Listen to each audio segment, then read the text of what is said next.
nesta geração, usa-nos Deus, aqui estamos. Olá, tudo bem? E hoje nós vamos para mais uma aula da Escola Dominical. Mas hoje eu fiz questão de começar essa aula com essa frase que está aqui na parede da classe Reverendo Jairo, que diz assim: que Deus coloque pessoas boas em nosso caminho, mas que acima de tudo sejamos pessoas boas no caminho dos outros. Reverendo Jairo Honório. Saudade da nossa sala de aula? Logo, logo, se Deus quiser, estaremos todos juntos novamente. E para começar a nossa aula de hoje, nós vamos primeiramente fazer uma oração. Senhor nosso Deus, muito obrigado, Senhor, pela oportunidade de abrir a Tua Palavra e mais uma vez podermos meditar nela. Que o Senhor esteja nos instruindo, que o Senhor esteja nos capacitando para entender aquilo que a Tua Palavra nos diz. Em nome de Jesus. Amém. E claro que eu não poderia deixar de vir também na classe Lírio dos Vales. E na classe Lírio dos Vales nós temos esse versículo estampado na nossa parede: lâmpada para os meus pés, luz para os meus caminhos, que está lá no Salmo 119, o versículo 105. E vamos começar então a nossa aula de hoje. E a nossa aula de hoje traz por tema: o que eu vou ser quando crescer, do reverendo Fernando Lucas Coutinho Peroto. E essa lição também está na nossa revista Deus Cuida de Mim, da editora Pendão Real. E o texto central da nossa aula de hoje se encontra lá no livro de Gênesis, o capítulo 3, o versículo 17, que diz assim: E para Adão, Deus disse o seguinte: você fez o que a sua mulher disse e comeu a fruta da árvore que eu o proibi de comer. Por causa do que você fez, a terra será maldita. Você terá de trabalhar duramente a vida inteira, a fim de que a terra produza alimentos suficientes para você. O que eu vou ser quando crescer? Tenho certeza que você já se perguntou isso muitas vezes, principalmente na infância, quando não é muito difícil de responder a essa pergunta. Imagine se fôssemos aquilo que havíamos dito que seríamos. Quantos astronautas, cientistas, médicos, professores, pintores, bombeiros, jogadores de futebol nós não teríamos? Quando você era criança, quais profissões já sonhou em ter? Eu sonhava ser apresentadora de TV. O tempo passou e o que antes era uma questão de criança, agora é algo concreto, que para muitos se transforma numa grande crise: a vida profissional. A grande maioria dos jovens enfrenta esse dilema: que profissão escolher? Que faculdade devo cursar? Qual é a minha vocação? Essas são perguntas que imperam na mente daqueles que estão vivendo este período de decisão. Vocação versus profissão. Alguém disse uma vez: o pior emprego é trabalhar com aquilo que você não gosta. Essa é uma realidade que precisamos levar em consideração na hora de escolher nossa profissão. A melhor escolha profissional que podemos fazer deve passar pela nossa vocação. Você já sabe qual profissão vai escolher? Ela passa por sua vocação? Ou ainda, para quem já escolheu, sua profissão passa por sua vocação? Vocação, neste sentido, significa tendência ou inclinação natural que direciona alguém para uma profissão específica, para desempenhar uma determinada função. Por exemplo, quando alguém tem uma facilidade com música, com composição, execução instrumental, dizemos que essa pessoa tem vocação musical, que não é o meu caso. Além disso, essa pessoa sente-se realizada e entusiasmada quando desenvolve a tarefa pela qual é vocacionada. Uma ferramenta que pode colaborar na hora de se escolher a profissão é o teste vocacional. Hoje temos muitos testes disponibilizados na web de forma gratuita. Ainda assim, É muito importante conversar com pessoas mais experientes, como os pais ou com aqueles que já trabalham na profissão pretendida. Dizia Benjamin Franklin: cada um deve procurar a profissão que a sua vocação lhe pede e depois aplicar-se a ela tenazmente, se quiser triunfar. Não podemos desconsiderar o outro sentido e o primordial da palavra vocação. Ela traz a ideia de chamados por Deus para sermos seus filhos e para realizarmos a sua obra. Para isto, todos somos vocacionados e precisamos viver de modo digno da nossa vocação. Isso se encontra lá em Efésios 4, do versículo 1 ao 4. O fato de desempenhar bem nossa profissão não significa dizer que vivemos a nossa vocação. Ao considerar a nossa vocação divina, a escolha da nossa profissão e a sua realização assumem outro significado. Compreendemos que a escolha da nossa profissão também será usada para que Deus cumpra os seus propósitos. Trabalhar para quê? Não é raro ouvir o seguinte conselho: você tem que ser alguém na vida. Por mais que esta frase esteja cheia de boas intenções, sua essência vem contaminada com o pensamento do nosso tempo, que prega que para ser alguém na vida é necessário um bom emprego, ter dinheiro, ser famoso. As pessoas são identificadas pela profissão que possuem, mas isso não define quem elas são. Alguém pode ser um excelente engenheiro, mas um péssimo pai. Um professor dedicado aos alunos, mas não ter tempo para seus filhos. O que significa ser alguém aos olhos de Deus? Quando pensamos o que significa ser alguém aos olhos de Deus, entendemos que isso está relacionado a realizar a sua vontade e viver para a sua glória.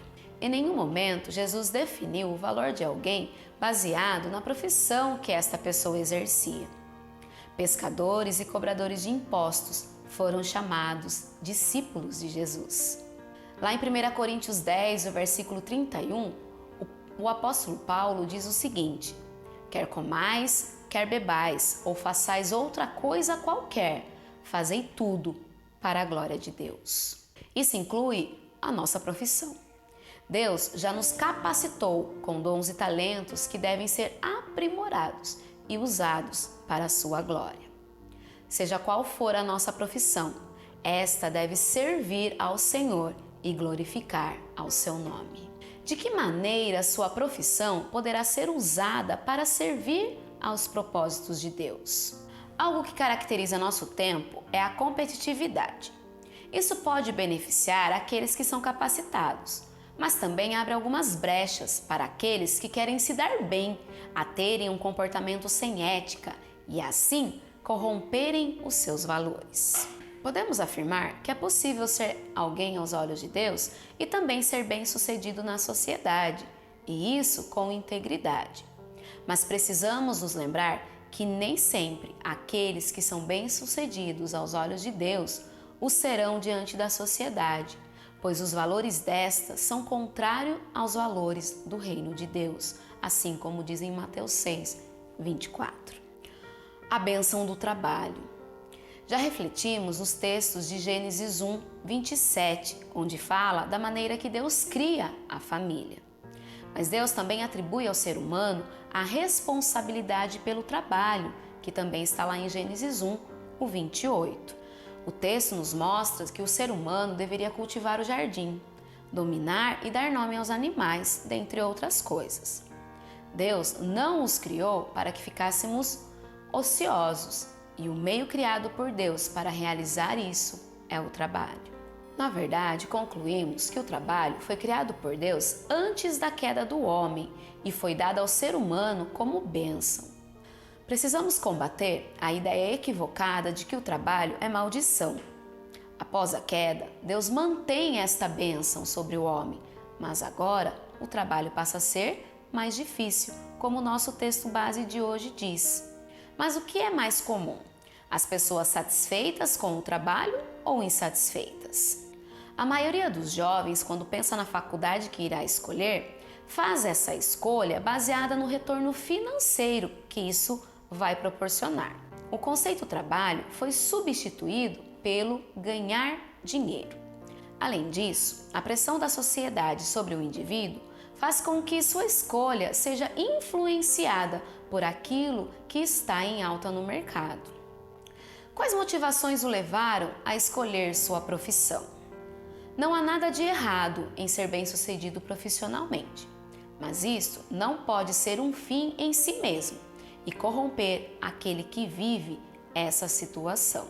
Na verdade, a Bíblia nos mostra que Deus nos abençoa para que sejamos bênção. E isso está registrado lá em Gênesis 12, do 1 a 3.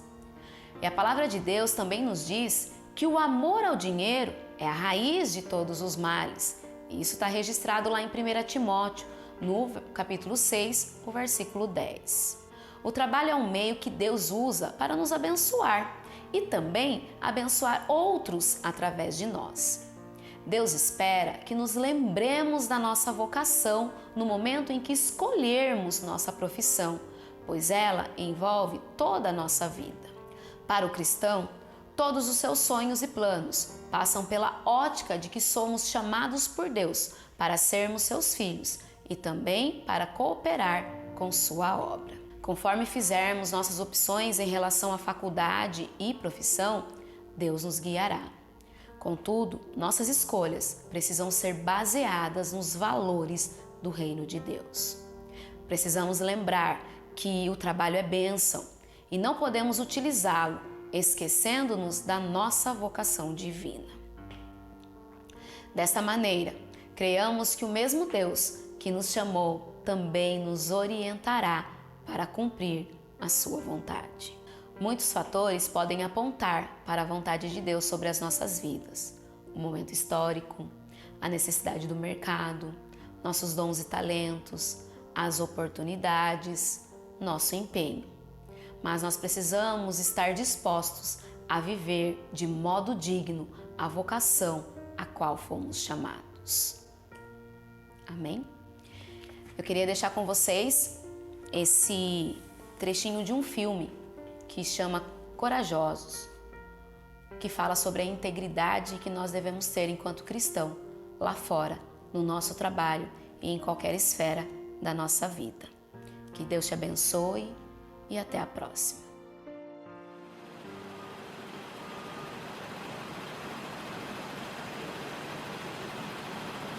É pra você ir até a sala do patrão, Tá bom. certo?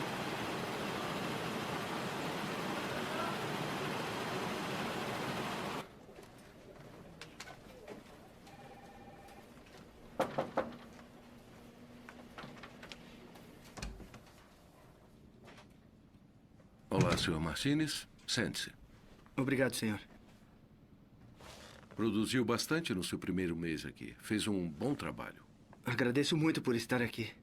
Sr. Martínez, o motivo de eu chamá-lo aqui é que eu estou procurando mais um gerente para supervisionar o transporte e estoque. Exige mais responsabilidade, mas paga mais.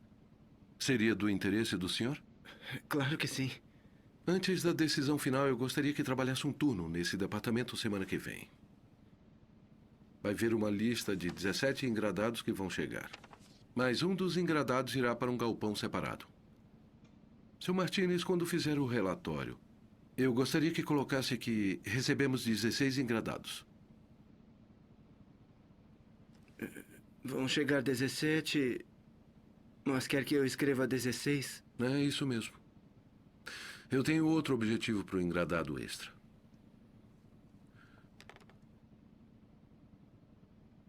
Está no meu time, não está? Porque não posso usar pessoas que não estejam no meu time. É o seguinte. Pense e me dê uma resposta amanhã às 10 da manhã. Mas preciso saber se você quer mesmo esse cargo. Boa noite, senhor.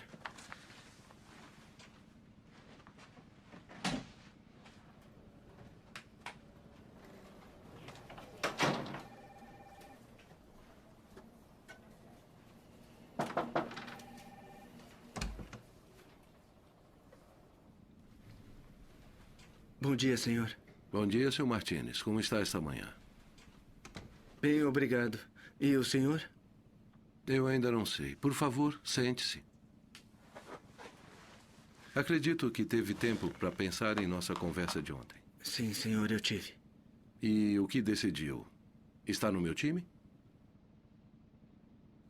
Senhor Tyson, agradeço muito por ter um emprego aqui.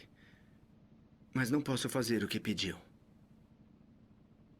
E por que não? Porque é errado, senhor.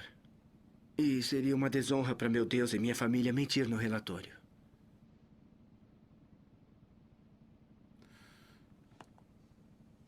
Sabe o que pode acontecer com seu emprego aqui? Sim, senhor, eu sei.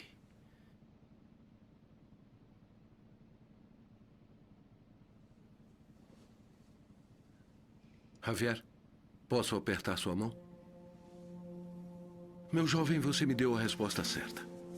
Procuro alguém para gerenciar o transporte e estoque e, sinceramente, você era a última pessoa da minha lista. Mas preciso de alguém de confiança. Você aceita o cargo? Ajustaremos seu salário. Seria uma honra, senhor. Ótimo. Então o cargo é seu. O Walter vai dar todos os detalhes a você e eu avisarei os funcionários na segunda. Meus parabéns, Javier. Aí, Javier. Obrigado pela integridade. Isso é raro. Muito bem, Javier. Depois de 6 candidatos, eu estava ficando desanimado.